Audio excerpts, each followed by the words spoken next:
안녕하세요, 김지연입니다. 오늘 영상 찍는 오늘은 일요일입니다. 어제는 토요일이었죠. 토요일은 보통 지방 상담들이 많이 몰려 있습니다. 어제 아주 기분 좋게 한 케이스를 마무리해서 저희가 어제 12시까지 퇴근을 못하고 스스로 자축하고 칭찬하고 그렇게 하루를 어제 보냈습니다. 무엇보다 상담하는 사람 입장에서는 어제같이 그렇게 성공적인 케이스를 만나면 참 기분이 좋습니다. 특히 어제 종료한 케이스는 아이만 좋아진 게 아니라 온 가족이 행복해진 케이스라서 그 기쁨은 어떤 케이스보다 사실은 아주 많이 크죠. 그 기쁨은 10배 이상이라고 하는 게 맞겠습니다. 처음 상담 의뢰가 들어온 건 지방 케이스였고 아이가 등교 거부 중이었습니다. 어머님이 아이가 등교하지 않고 있는데 고등학교 1학년 아이였어요. 어떻게 도와줄 방법이 없겠느냐고 연락이 왔고요. 우리는 절차대로 사전상담 진행했습니다. 인상 깊었던 건 사전상담 때 어머님만 보통은 오시는데 아버님까지 같이 다녀가셨던 것 같아요. 그랬고 사전상담 받을 때 특별한 이슈가 있었던 집은 아니었습니다.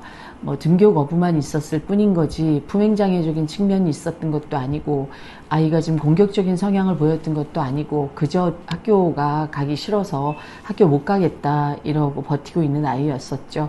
스마트폰 많이 봤던 아이였고요. 그렇게 사전상담이 무난하게 끝이 났습니다. 사전상담만 봐서는 도무지 이 케이스가 어떤 케이스인지 알 수 없을 정도로 아주 심플하고 뻔히 보이는 이런 케이스였죠. 그래서 굳이 그 멀리에서 여기까지 오셔야 되나 이런 의문을 품을 정도로 가벼운 상담이었습니다. 그렇게 내려가셨는데 제 마음속에서 계속 걸렸어요. 계속 이분들이 걸렸고 왠지 여기 빨리 잡아드려야 될 것 같다는 생각이 들어서 제가 장선생님한테 무리해서라도 스케줄을 좀 빼봐야 될 것 같다라고 말을 했고 또 어머니께 연락을 드려서 사전상담 다녀가신 지 한 달 조금 더 넘게 기다리셨다가 본상담 들어오신 케이스였습니다. 아이는 계속 등교 거부하고 있었어요. 체험학습 쓰고 자퇴 숙려제도 쓰면서 어떻게든 올해를 버텨보자 이런 마음으로 끌고 왔었던 케이스였습니다. 7회기였죠. 어제가 7회기였습니다. 상담을 진행하던 중에 아이는 오지 않았고요. 엄마만 오셨는데 어떻게 운전을 아버님이 하고 오셨어요. 이제 먼 거리다 보니까 운전을 아버님이 해서 같이 오셨는데 제가 아버님 상담을 맡았고 우리 표 선생님이 어머님 상담을 맡았던 케이스였습니다. 막상 이 케이스를 열어서 보기 시작하니까 어머님은 어머님대로 마음 안에 상처가 너무 많으셨고 아버님은 아버님대로 말 못할 상처가 너무 많으셨어요. 이 상처들을 좀 봉합해가고 마무리해가는 과정에서 서로가 서로를 이해하는 시간들을 갖게 됐습니다. 오열을 하시기도 했고요. 어머님이 막 너무 많이 우셔가지고 사무실 문을 나설 때는 얼굴이 온통 빨개서 나가시고 그러셨던 기억이 나네요. 아버님은 주로 말이 없으셨고요. 많이 웃으셔서 제가 뭐라고 심각하게 부탁을 드려도 네 그렇죠 이렇게 얘기하시는 말이 없는 그런 분이셨습니다. 개인적인 이야기이기 때문에 자세하게 풀어드릴 수 없습니다. 그러나 이 상담이 진행되면서 마무리 상담을 어제 하겠다고 제가 결정을 해서 어제는 4사람이 같이 마주 앉았죠. 우리 표코치님, 어머님, 아버님, 저 이렇게 4사람이 마주 앉았습니다.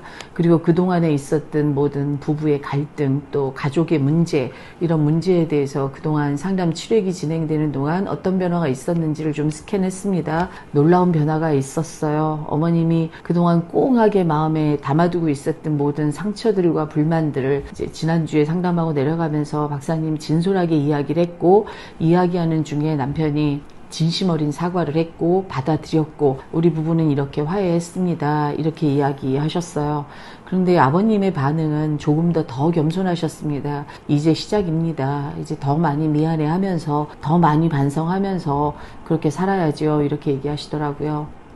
그래서 제가 물었죠. 자 이제 우리 부부 얘기 그만하고 아이 얘기 좀 해보자. 아이 학교 가고 있냐 이렇게 물었습니다. 많은 분들이 저희 상담실 문을 두드리시면서 우리 아이 학교 보내주세요. 우리 아이 자퇴만은 막아주세요. 이렇게 얘기하시지만 저희는 이 부부 상담을 한 5회기에 걸쳐서 하는 동안에 사실 여기에 아이는 없었습니다. 아이의 이야기를 수면 위에 올려서 상담 테이블에 놓고 얘기해 본 적이 없어요. 그저 안부 정도 묻는 정도의 상담이었죠. 이렇게 진행이 됐었 있었던 상담이기 때문에 이제 궁금해지는 거예요. 아이는 학교 가고 있느냐, 두 분의 문제가 이렇게 해결됐는데 아이 학교 가고 있느냐. 저한테는 이게 너무 중요한 거였습니다. 네, 아이 학교 가고 있습니다.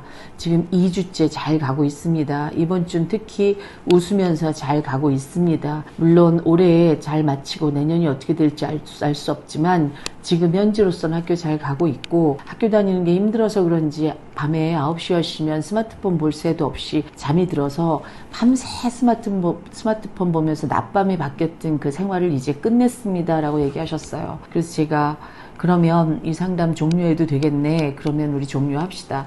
남은 회기수 홀딩하고 우리 겨울에 파카 입으면서 보자. 이렇게 웃으면서 끝을 냈습니다. 대신에 중간에 무슨 일이 아이에게 있거나 변화가 있으면 카톡을 달라. 단톡방에 공유해주면 급한 일이다라고 생각이 들면 그때 상담 시간 잡아보자. 이렇게 하고 끝냈습니다. 마지막에 상담을 끝내고 나가시는데 어머님을 좀 안아드렸어요. 저보다 키가 훌쩍 크신 분이었는데 그렇게 많이 오시더라고요. 그리고 편선생님이랑도 안고 장선생님도 안아주시겠다 그래서 안고 물바다였습니다. 그래서 제가 아버님과 악수하면서 내가 아빠가 아니면 안아주고 싶은데 아빠에서 안짜소리 못하고 우리 악수하자. 그리고 악수했어요.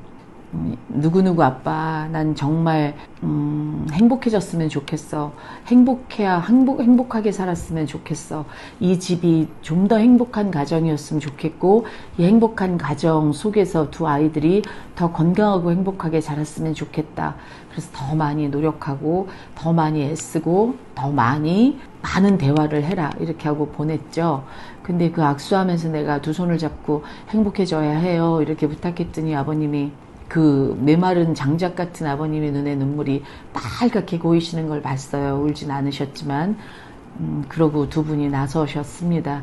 그래서 여기 정자동 맛있는 데 많이 있으니까 맛있는 밥 먹고 내려가시라고 그러고 보냈는데 제 마음이 너무 흡족하고 너무 좋은 거예요. 아, 저 부부는 이제 애 20살 넘으면 이혼할 거예요. 이런 소리 안 하면서 잘 살 수 있겠구나. 더 많이 노력하겠구나. 그리고 사소한 것도 서로 감사하면서 살겠구나. 이 아이가 등교 거부하고 자퇴하겠다고 나댔던 이 아이가 온 가정을 구했구나. 이런 생각이 들어서 굉장히 흡족하고 굉장히 행복한 하루였습니다. 어제는. 아이를 구하겠다고 오십니다. 그러나 제가 오시는 분들께 누차 똑같은 말씀을 드립니다. 아이를 구하고자 시작한 이 상담이 결국은 한 가족을 구하는 것이 될 거고 결국은 한 가족이 행복해졌습니다로 끝이 나야 된다. 이렇게 말씀을 드리죠. 그리고 그렇게 말씀을 드린 아주 표본과 같은 그런 케이스였습니다. 보통 아버님들이 오지 않고 어머님들만 오시는 케이스는 오시지 않는 아버님을 이쪽에서 어머님과 같이 상담하면서 아버님이 달라지고 온 가족이 회복되어지고 이런 케이스가 있기는 합니다만 어제 케이스는 아버님이 적극적으로 협조해 주셨고 온 가족이 행복해졌습니다 라고 끝난 케이스여서 제가 아주 많이 행복했던 그런 케이스였습니다. 그리고도 이후 상담이 있어서 상담하고 있었는데 빵을 한 봉지를 사다가 식사하시고 상담하세요 이러고 빵을 들여놓고 그러고 내려가셨다 소리를 들었어요. 네, 이렇게도 끝이 납니다. 행복한 가족이 될 수 없다면, 가족이 행복해질 수 없다라고 그러면 아이 하나 학교 보내는 거 의미 없습니다. 가족이 행복해질 수 없다라고 그러면 아이 하나 학교 보내고 자퇴를 막는 건 아무 의미가 없습니다. 가족이 결국은 행복해지고 그 행복한 가족 그 테두리 안에서 아이가 더 건강해지고 아이가 행복한 학교 생활을 하는 것이 맞습니다. 이렇게 종결되어지는 케이스가 가장 이상적인 케이스라고 말씀드리고 싶습니다. 그래서 자꾸 아이를 바라보지 마십시오. 우리 부부를 들여다보셔야 되고 우리 가족의 문제가 뭐가 있는 거지 이렇게 들여다보시는 게 가장 우선되어야 되는 조건이라고 말씀드리고 싶습니다. 네, 행복한 가족이 되셔야 됩니다. 행복한 가족이 정답입니다.